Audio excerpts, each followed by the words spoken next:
Well, hello again everyone. I'm back on the Tektronix 465, and as you can see there is a trace on the screen, and I cannot trigger it to stop it. And it was kind of funny how that, you notice we only, in the last video, we only had a dot on the screen. Well, I have simply just pressed both channel 1 and channel 2 buttons in, and I'm not getting both channels. I'm only getting channel 1. As you can see, I can move the position up and down with channel 1, but there is no channel 2 trace. I can also move the waveform back and forth on the horizontal. I have a probe hooked up to the calibrator, and you can see there is life in the sweep circuit, so I don't think it's completely faulty. So I don't think there's a whole lot causing this issue. It seems to be more of a triggering problem now, and plus maybe some sweep problems. But I started looking around this morning. Remember I told you doing a visual is one of the most important things. Well, I was emailing the anonymous viewer that sent this in back and forth this morning, and he did mention that he did hear something pop later on, and by this time he had decided to quit on this thing. And let me show you what I found. So we're looking at the trigger board, and as you can see, I have taped this little piece of paper here, and that means that there's a problem in that area. And I always do that when I do a visual or something. I'll take a piece of tape and tape a piece of paper on it, maybe write a little note on it and stick it on there, so when I go back I know exactly what I saw, something that didn't look quite right. But right under here,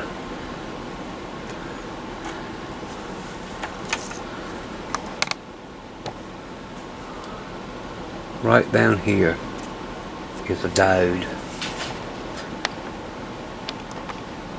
Let me see if I can get this thing to focus. And if you look right there under that writing in the middle, you can see a crack in that diode. So let me pull this thing up on the schematic and find it and see exactly what this diode is. Okay guys, I didn't take the time to put the inspection camera on the mount, but you can clearly see that diode is cracked.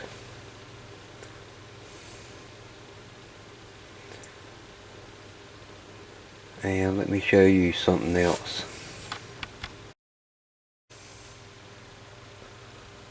You can see that resistor where it's soldered down right there. You can see that crack already forming around the lead. And I'm actually finding several more like that.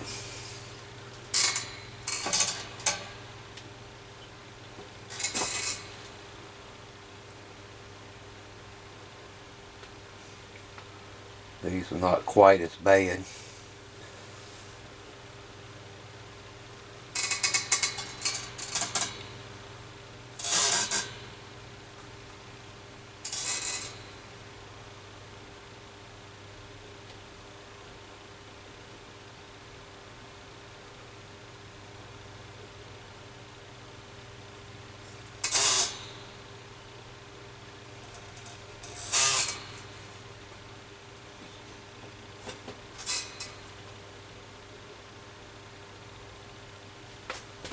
Let me turn that light down some.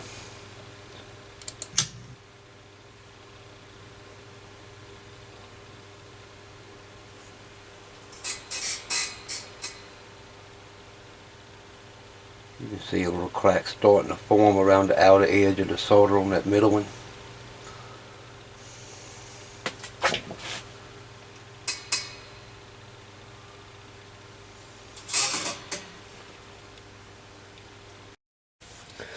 So yes, there is a few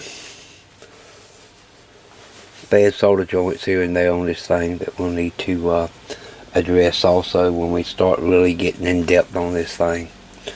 But I'm going to go ahead and see if I can find this diode and find out what kind of diode that is and get that replaced.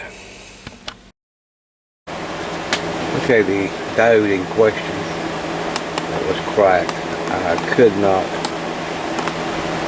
reference a replacement for it yet. I'm still looking through some of the Tektronix part numbers. So 152, I believe,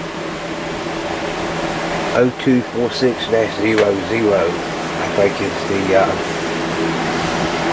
part number. And it's diode 517 on the trigger sweep board. And what I cross reference to is a signal diode. So temporarily I have a 1N48, a small diode there. Now, several people mentioned that I had the scope set up wrong, that I won't be able to get those sweep the way I had it set up. Well, there was a reason for that. And the only way I could get sweep on it, or get anything on the display, was to set the scope up the way I had it. But now that I got the diode replaced, I'm going to show you a few more interesting things. So I got a trigger on auto, horizontal display on A. We've got this set to line. Then we'll turn the unit on.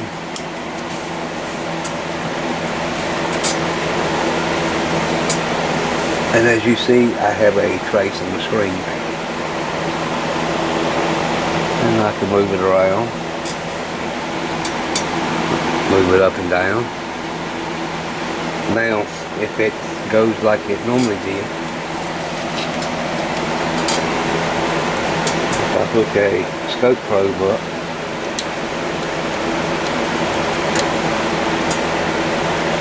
and put it on here, before, anytime I turn any controls, boom, it's gone. Nothing.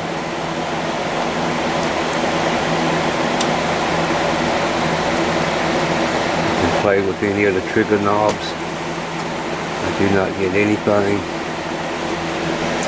Switch to channel 2. Still nothing.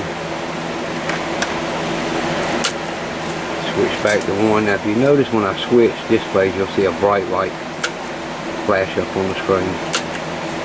Now if I shut the power down on the mains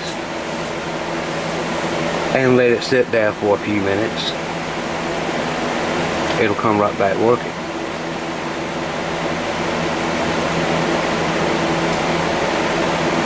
Let's sit that's long enough.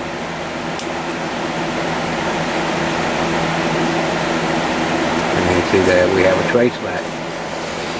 So at this point, I'm not sure just how long the scope has been setting.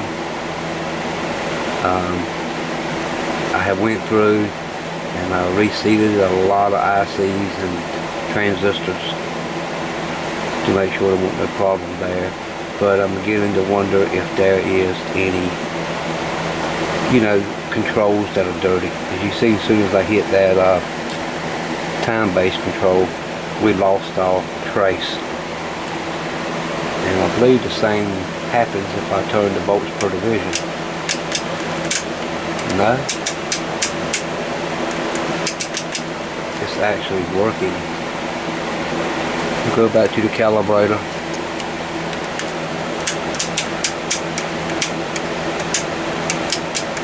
And as you can see, what I'm getting is 2 lines.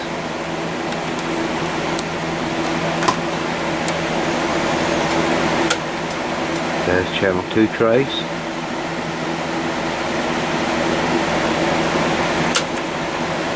Channel 1 is gone.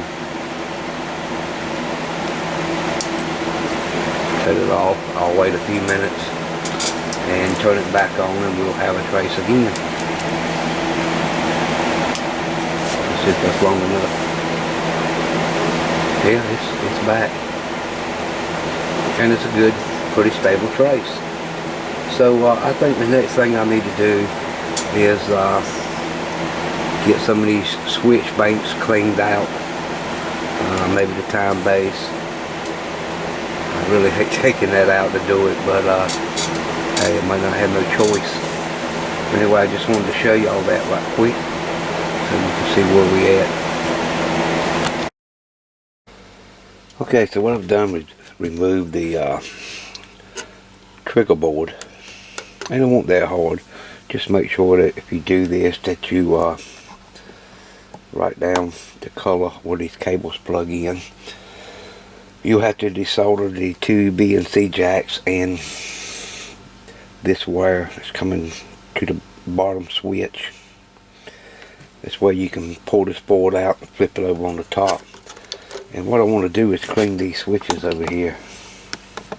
This is for the trigger and different things, coupling, whatnot. Now these plastic tabs are, as you can see, they got pins that go through and they're heated on the other side of the board, so we can't really remove these. I was hoping that you could, but you can't. So it looks like the easiest way to clean these is cut a paper strip, and if you'll set the switch just right, you'll have all the contacts lifted up off the board.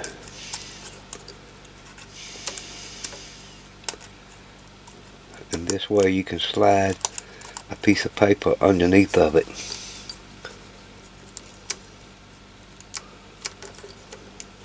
And you'll be able to work those back and forth. And you'll have to move the switch to hit each contact. So I'm going to just soak this down in some isopropyl alcohol. And this is how I'm going to clean the switch. The other side's going to be a little tricky because you kind of got to bend it at the right angle to get it under there. But that's how I'm going to try to clean them. And when you push your wet paper in there under the switch, you feel it'll go in and stop. All you got to do is just move the switch a little bit, and you can work this piece of paper all the way to the other side.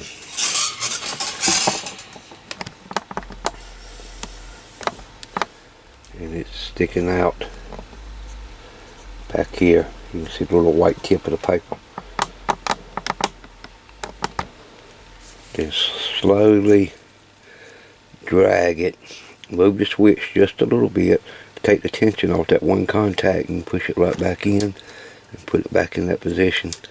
Do that a couple of times. You'll have to go through all the contacts.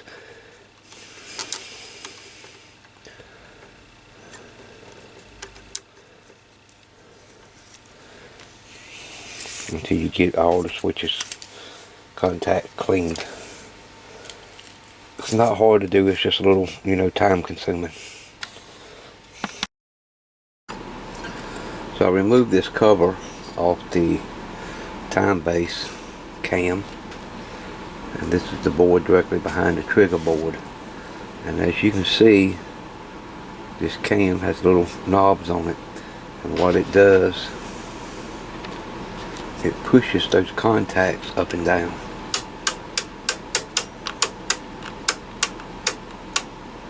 And we'll clean it the same way with a strip of paper. We'll get the contacts in the up position. See, look. Oh, come on, focus camera. Just get them where you can get most of them up. Like these four here are now up, and I can get a piece of paper under there, and I can start closing down on them and pull that paper back through. and that will clean those contacts.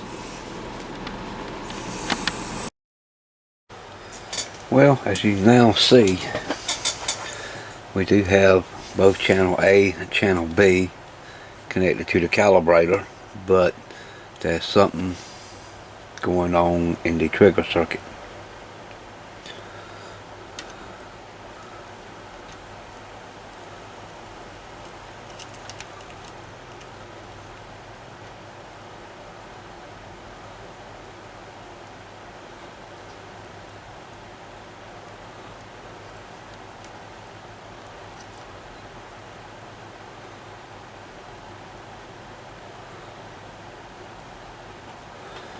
It is very erratic.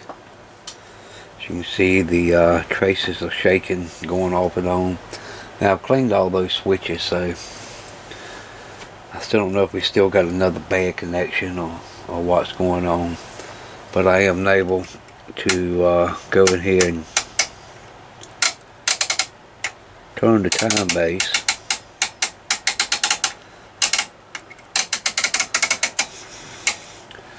Without losing the trace on the scope. And I can play it around with all the switches.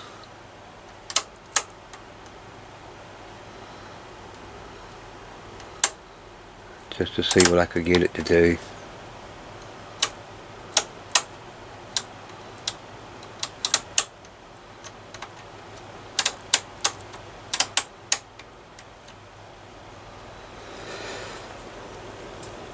You see it just blanked out. It's trying to come back. I don't know if it's still something in the trigger circuit. I don't think the sweep circuit is the problem.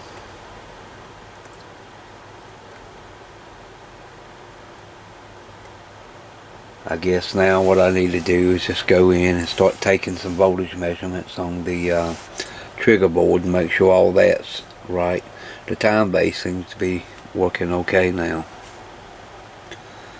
So we're getting there. It's taking a little time. You can see it's blanking out now.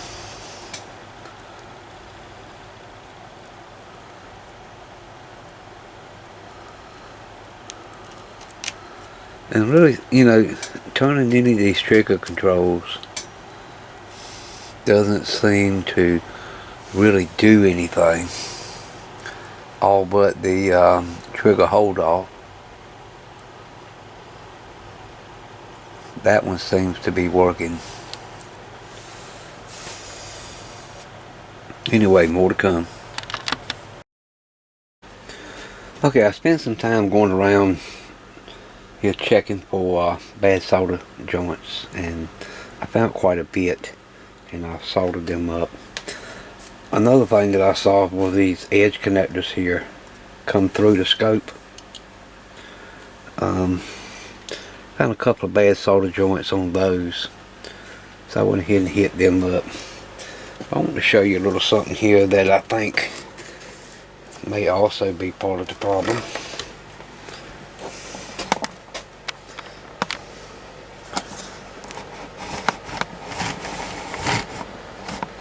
Get the camera down here so you can see it a little better.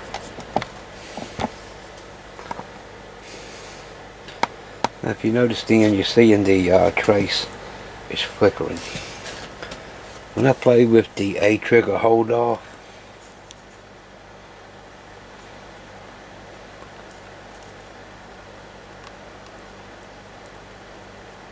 you can see some problems in that.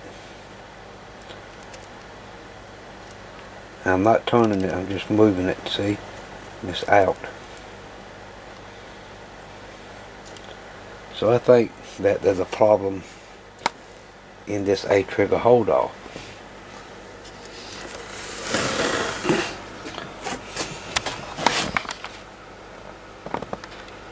Now this looks like a seal switch. I'll go ahead and get a good look at the wires on it, but I believe we're going to find that this pot is dirty. And I'm pointing at the wrong part. Sorry about that. But this is the pot here. And I don't see a problem with, like I said, with any of the wiring on it. I believe the problem is going to be inside the switch itself. So I might have to pull this switch out and give it a little cleaning and see what we can find. So I took the switch out. There is no holes in here to shoot any cleaning fluid in, but there is 4 screws at the top and they go all the way through the body. So I think I'm gonna go ahead and disconnect the switch and get it out of here and put it on the bench and take it apart. You know I love taking switches apart, so we'll see what we find. Well, I took this switch apart, and the back section, which is a 2 off-on switches in here, were pretty easy to get to. Won't no problem. This front unit was sealed. So what I did was drilled a very small hole right there. And you be very careful doing that, because you don't want your bit to go through and hit anything inside. It's really a feel for it, but I don't know if you can see the wiper in there moving around. But I got it just at the right spot. Then I was able to take a syringe of deoxit and squirt down in there and move the switch back and forth. This switch was a little bit tight. Now it's loosened up quite a bit. I could hardly turn it without the knob on it, but now I have no problem turning it. So we'll get this back in and see what that does. Okay, the trace is a lot more stable now since I've cleaned that trigger hold off switch, and you can see both traces on the screen. But I did notice, and I've already seen this before since I've been working on this, since I've had trace on it. If I go from my waveform generator and just go to any of the input ports, I mean, all I got to do is just basically, well, now it's going to work and make a lie out of me.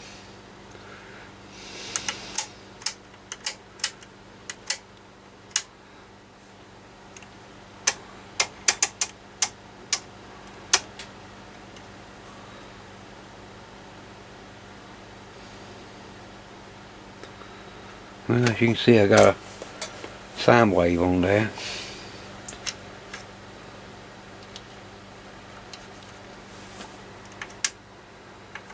And a sine wave on channel 1. Interesting. I was hoping I can, yeah, you can see it right then. It's kind of blinking off and on, and when it does that, these lights for the volts for the vision dim down. Well, checking through the scope, I noticed that this transistor here, which is on the schematic right here as Q1558, and this is part of the 5-volt circuit. I noticed that transistor was so hot you couldn't touch it, and then it popped. Now if you remember, this is the one I've already replaced. It's a 2N2222, and the original one was a metal case transistor. Well, I replaced it and soon found out that it started getting hot again. So I'm on the 5-volt test point. And if you can look up here at the old GWN stick, you see we're sitting at 7.58 volts. And when I checked it before, we were down to about 3.2 volts on that circuit. So this is what I've done.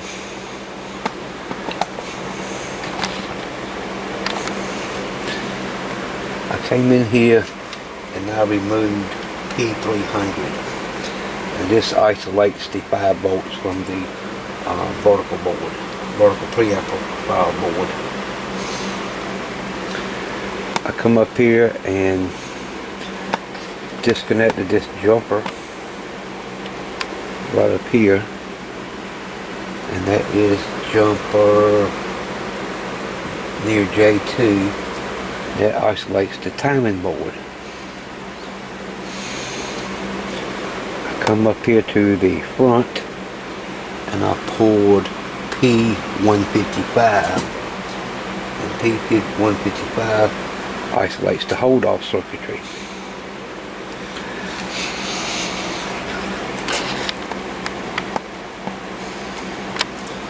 Now let me go ahead and turn the scope back off and I'll set it up.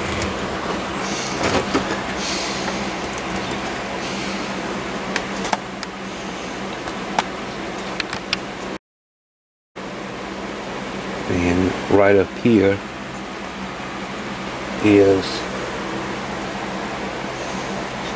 that's L893, and that isolates the trigger board. I checked and my voltage was still down to you know, very low 3 volts, and it won't until I come down here and I isolated, this is L1596, and that disconnects the 5 volts from the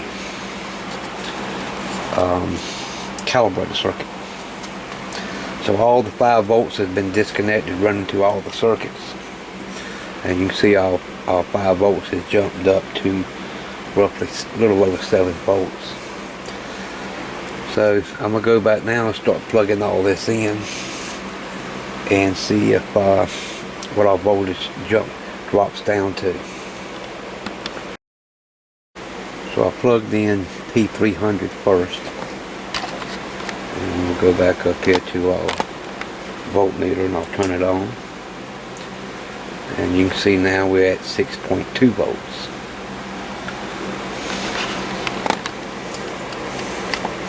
Now I'm going to plug P1155 back in.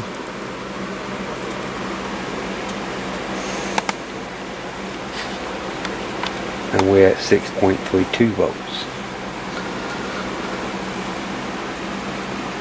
Now I'm going to have to shut the unit off, and what I'm going to do, I'm going to come up here and solder this inductor back in onto the timing board, and we'll see what we have. Okay, I immediately noticed that this transistor here started running hot again. So not only do I need to be looking at the voltage, I need to check on this transistor. It seems like whenever I connect any rail, this transistor gets hot. And again,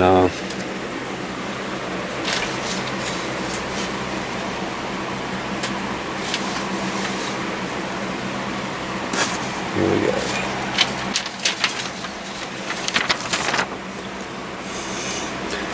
So I've already been in here and checked all these components here marked in yellow and found no problems with them. Now, right now, Q1558 has no heat in it. I'm going to plug 1155 back in to the front.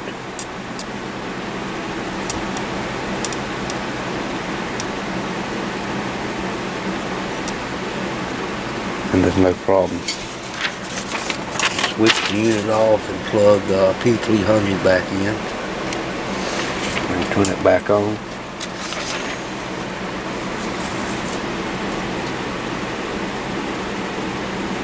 Yep, and the transistor is very hot.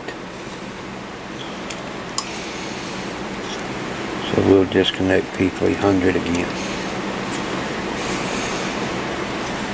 So I'm going to come on the top and I'm going to solder this inductor back in.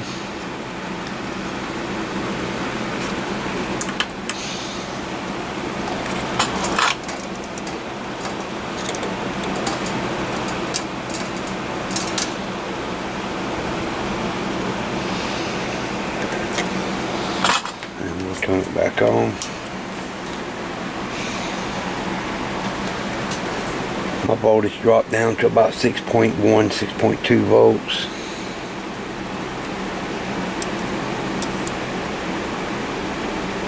Yeah, and there's heat in this transistor already.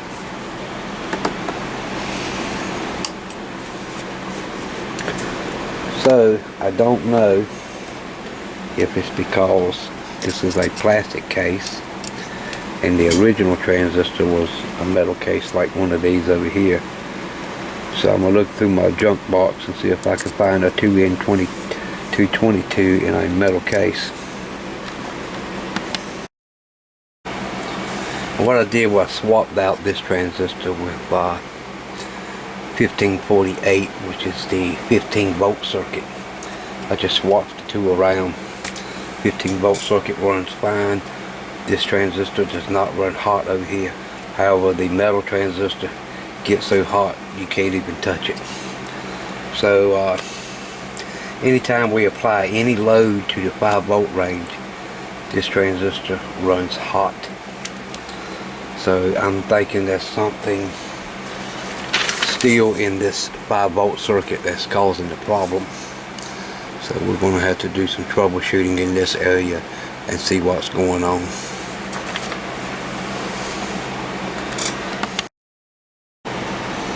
Okay, I pulled Q1558 and we're injecting 5 volts with our little pro bono power supply, and it's drawing 0.32 amps.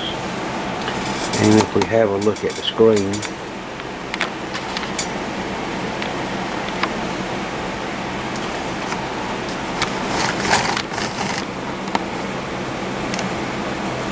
you can see we now have calibration, and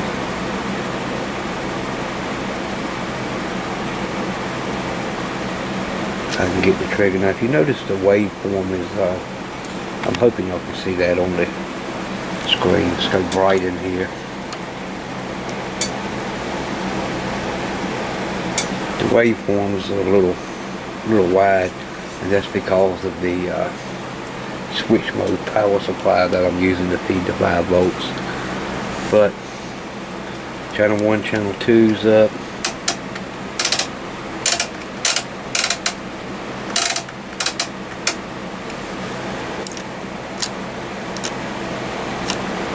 I'm not going to get a trigger view, but that's okay.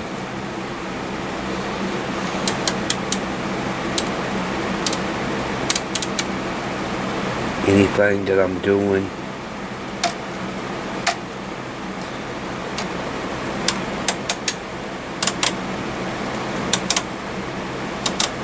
I'm not losing trace anymore. So it looks like the whole time the problem has still been in the 5 volt range. Now I should have went ahead and if I would have went ahead and checked ripple on the power supply, I would have found this earlier on.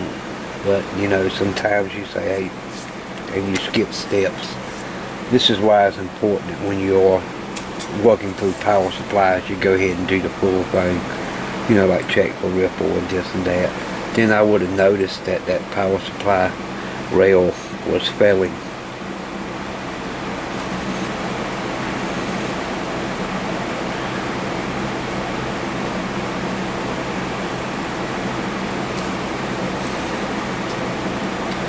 And hopefully if I get that fixed, then we'll have our triggering issue fixed.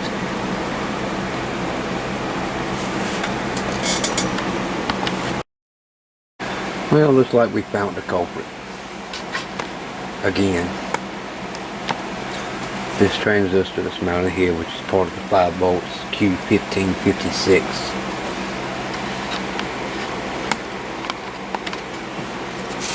I got it lifted up out of the board, and we tested. Pin 1 and 3 shows a 0.93 ohm resistor. So that transistor is bad. Now to see if I have one. Now since the MPS U45 is a Darlington transistor, it holds a little bit of current. It has a strange pinout, which is going to be emitter base collector, and I'm going to replace it with a old stock tip 120 Darlington from Radio Shack, and the pinout on it is base collector emitter. So all I'm going to do is just mount the transistor back at an angle from where it was, and we're going to put jumper wires in, because you know the emitter's on the wrong side. The emitter's on the far right when it should be on the far left. So the collector's in the middle, which will have to go to the far right pin. So it's just easier just to jump over running wires to wire this in. A better replacement that would be a direct drop-in would be a BCX 38C. That would drop in with no problem. NTE 272 would also be a replacement. Can't remember, I think the pinout would be wrong on it, but the Darlington 120 should work okay. Okay, I've got this tip 120 installed, and I set it at an angle and just had jumper wires to it. I will be getting the original replacement parts when we go through to restore this scope. You know, right now we just want to get the thing working like it's supposed to be. I replaced that, turned the unit on, and I've checked, and I still don't have 5 volts. So we know this transistor here was shorted that was in here. So what else can be causing that? Well, I've come in and I've checked these resistors, this cap, this diode. Check this diode here and this resistor here. And I checked this resistor. So the only other thing is that on pin 1 we should be getting voltage here of 6.7 volts, and that biases this transistor. So if we don't have the correct voltage there, then that's going to be a problem. Now this is U1554A, and it is setting right here, and luckily it is a plug-in IC. So right now we go to our 5 volt rail.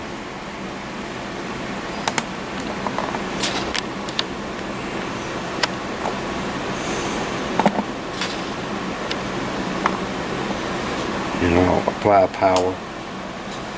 We have 0.23 volts now.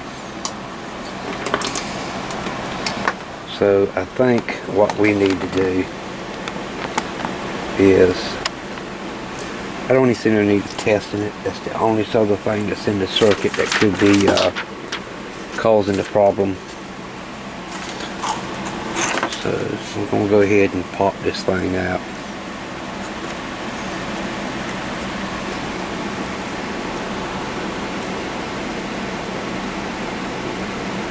And it doesn't want to focus on it.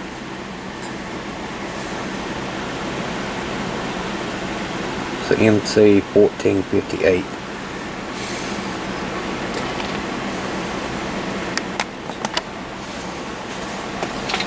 Time to go to the old junk box of vintage NOS parts.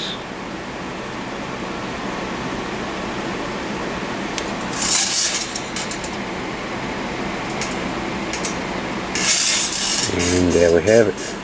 MC 1458. And we'll go ahead and pop this in.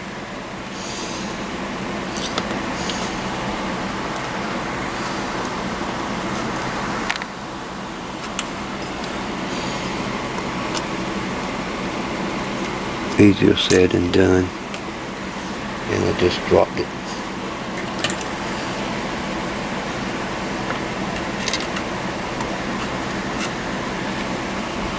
Okay, let's try this again.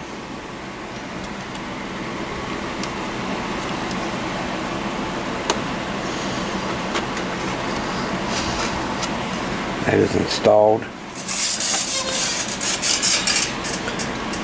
Sorry about that noisy lamp. I did put some dry lube on it, but it still makes a little noise.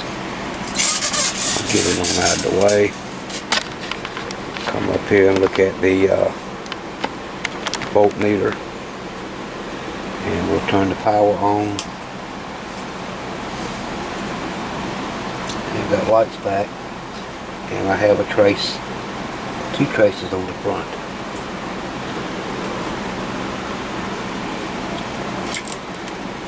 But we're showing nothing. That's because I hooked up the wrong voltmeter. Sorry about that.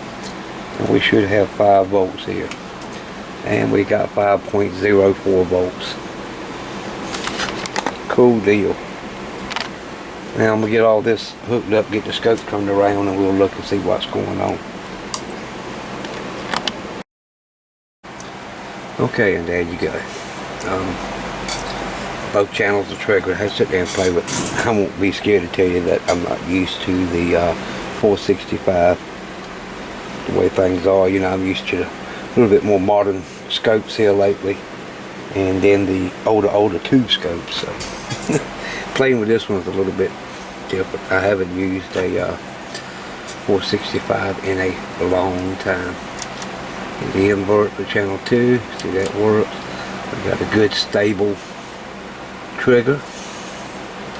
That looks good. I'm going to disconnect channel 1, and you see immediately channel 2 will start rolling.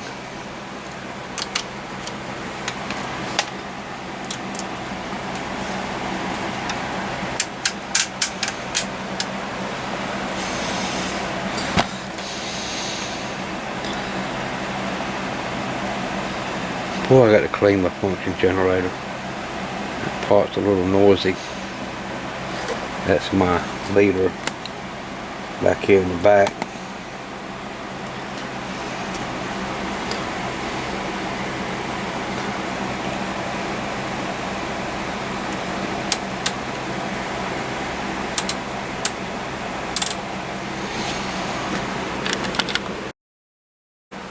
Okay, now we have channel 2 triggered, and channel 1 is reading the function gen, and channel 2 is reading the calibrator.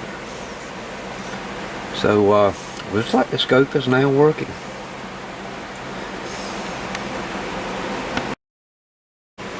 So as you can see, we have restored functionality of this Tektronix 465 oscilloscope. Now we still have a lot of work to do, because I want to go through the restoration of it. The main thing I want to do is get everything working and stable, and that's what we have done now. As you can see on the bench here, that's the parts that has been replaced to get everything up back and running like it's supposed to be. But now I'll need to order all the original or a good quality electrolytic caps, because there's 2 more in there that need to be replaced.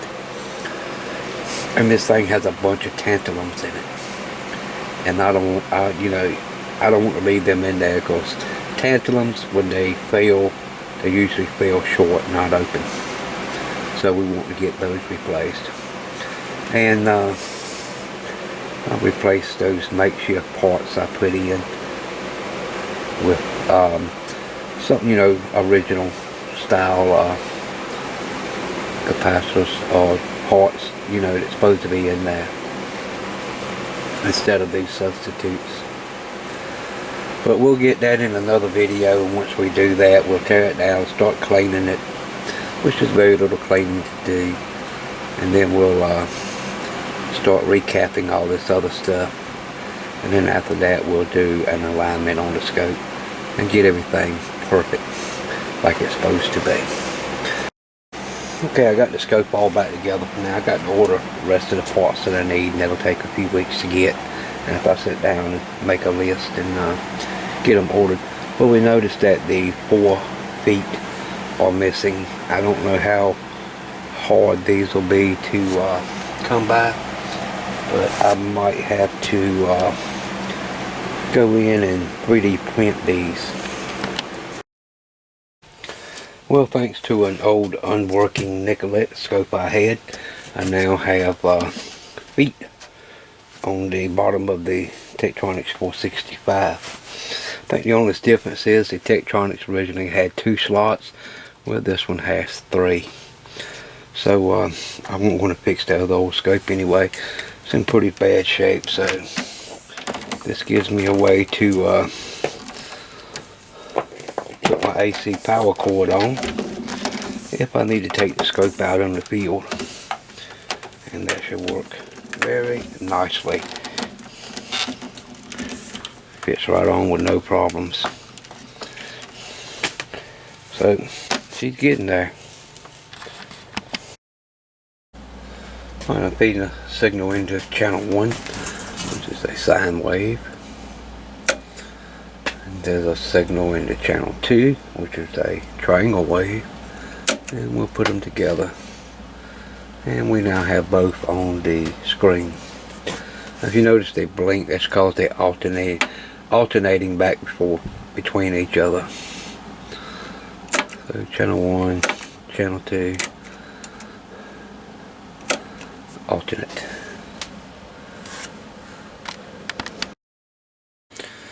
Okay guys, scope set up pretty much where I'm going to keep it at for right now, and when we get the replacement parts in, I had to order some new lights because the power indicator light is also out, so we got to replace that, and I got to get new lights for the backlight. They are also blown, so we'll get them. Put them in, and I'm pretty sure that that 5-volt issue is what caused those lights to blow. Now, you know, in video 1, not channel 1, but in video 1, we went through part of the power supply, and I did this for a reason. Was that I did not go in and show you about checking ripple and stuff, and you see what the outcome well that was for not doing that. So when all was said and done, we had to go back to the power supply again to fix a problem that was already there that we should have caught in video part 1. Now it's about 2:30 at night and I'm out here in the shop, and the air conditioner is broke. That's why you've been hearing that loud thing. I have a little portable air conditioning unit, and it's just so noisy. But anyway, I'm tired. I'm finished for the night. So the scope is functioning. It's working. No problems. We can so you can see there's channel 1, and then if we go to channel 2, we can get that triggered.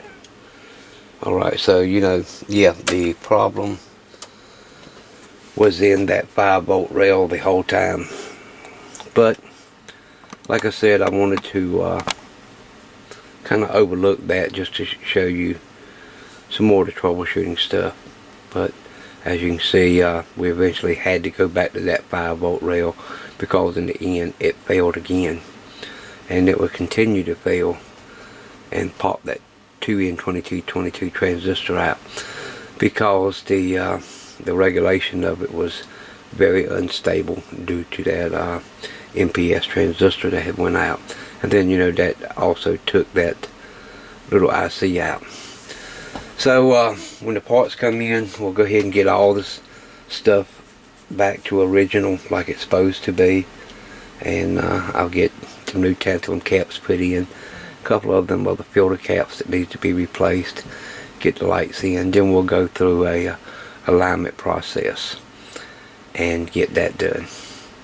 So hope you enjoyed this part. Thank you for bearing with me. Like I say, I'm tired. It's hot out here and it's been a long day. So we'll see you in the next video. Bye now.